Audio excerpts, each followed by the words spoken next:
জায়গায় আমরা দেখছি যারা মনে করছে পৃথিবী মানে হাসি, পৃথিবী মানে ঠাট্টা, পৃথিবী মানে রং তামাশা, পৃথিবী মানে মজা করা, পৃথিবী মানে বাইক নিয়ে স্টান করা, পৃথিবী মানে মোবাইল নিয়ে গেম খেলা, পৃথিবী মানেই খেলা, পৃথিবী মানেই মেলা।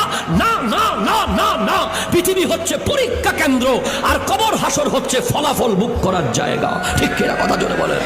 আপনি জাস্ট ঠিক আজকে থেকে বরাবর 100 বছর, অনলি 100 লাগবে না, আপনি 60 বছর হিসেব করেন।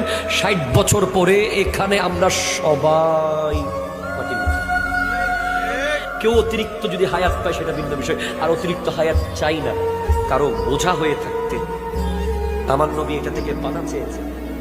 এমন বৃদ্ধ হতে চাই না যে ছেলের বউ অবহেলা করবে, পরিবারের মানুষজন অবজ্ঞা করবে, কেউ পানি দিতে চাইবে না, কেউ ওষুধ দিতে চাইবে না। নিজের পায়ে হেঁটে যতদিন মসজিদে আসতে পারবো ততদিন হায়াত চাই, এরপরে আর হায়াত দরকার নাই, কারণ কারো বোঝা হয়ে থাকার দরকার নেই। ঠিক কিনা জোরে কথা বল।